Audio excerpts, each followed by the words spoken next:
बोझ। कविता अपने माता पिता की बहुत लाडली थी। 3 बड़े भाइयों की बहन थी। कोई भी चीज़ मांगने पर उसी वक्त सामने हाजिर हो जाती थी। पूरे घर में रौब था उसका। पूरे परिवार और नौकरों पर राजकुमारी की तरह हुक्म चलाती थी कविता। स्कूल में भी पूरा रौब था उसका। बड़े घर की लाडली जो थी वह।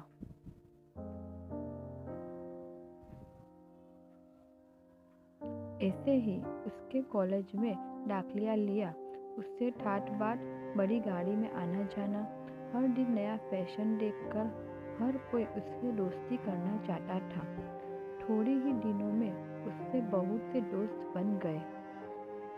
पूरे कॉलेज में उसकी अपनी ही एक पहचान थी। इस दिनों उसके घर पर एक उसके लिए रिश्ता आया। खानदानी लोग थे और पापा की पुरानी जान पहचान थी उनके साथ। कविता के साथ कोई जबरदस्ती नहीं थी, पर कविता ने फिर भी हाँ कर दी, क्योंकि वह अपने परिवार से बहुत प्यार करती थी। वह जानती थी कि वह लोग उसका अच्छा ही सोचेंगे। लड़के का नाम राज था। राज काफ़ी पढ़ा लिखा और समझदार लड़का था। ससुराल वाले भी बहुत अच्छे थे। ससुराल में कविता की जगह वैसी ही थी जैसे कि मायके में। कोई भी कार्य कविता की सलाह के बिना नहीं होता था। सबकी लाडली बहू बन गई थी वह। फिर उसके घर एक बेटे का जन्म हुआ। राहुल कविता को जान से प्यारा था।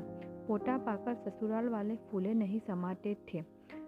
बिना कभी कभी सोचती थी उसकी किस्मत कितनी अच्छी है।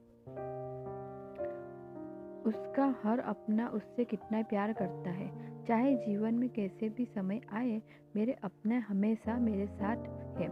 मैं कभी अकेली नहीं हो सकती। कितनी खुशकिस्मत हूँ मैं। शायद कविता की खुशियों को अपनी ही नज़र लग गई थी। एक दिन वह मायके जाने की जिद पर कर बैठी।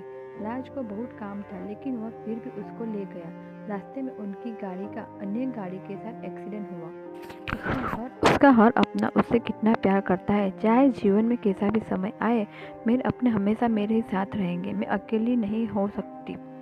कविता को शायद उसकी खुशियों को अपनी ही नज़र लग गई। एक दिन वह मायके जाने की जिद कर बैठी। राज को बहुत काम था, लेकिन वह फिर भी उसे ले गया। रास्ते में उनकी गाड़ी अन्य गाड़ी से टकरा गई। कविता, राज और राहुल बहुत बुरी तरह से जख्मी हो गए। काफ़ी दिनों के इलाज के बाद राज और राहुल तो ठीक हो गए, लेकिन कविता पूरी तरह से ठीक नहीं हो सकी। सर पर चोट लगने के कारण वो अपनी आंखों की रोशनी खो बैठी थी। अब कविता की किस्मत जैसे उल्टे पांव चलने लगी। मायके वाले कुछ दिनों तक उस मिलने आते रहे, फिर कभी कभार फ़ोन ही करके पूछ लिया करते थे। धीरे धीरे ये सिलसिला भी कम हो गया। ससुराल वालों की सहानुभूति भी कम होने लगी। घर में किसी को पास बैठने के लिए कहती तो जवाब मिलता, बहुत काम है, अब तुम भी हाथ नहीं बटा सकती। राज भी चिड़चिड़ा हो गया था। बस राहुल ही था उसके साथ, जिसके साथ हंसते खेलते उसका वक्त गुजर जाया करता था। एक दिन कविता के हाथ से कुछ सामान गिर गया, जिसकी वजह से राहुल को हल्की सी चोट लग गई। कविता के सास ससुर ने राहुल को उससे अलग कर दिया कि कहीं उसके ना देखने की वजह से बच्ची को कोई नुकसान ना हो जाए। कविता अंदर से टूट चुकी थी।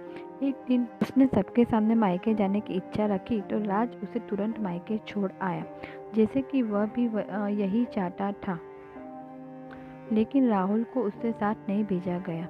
कविता कभी राहुल से दूर नहीं रही थी, पर अपनी कमी के कारण उससे ज़्यादा बहस नहीं की।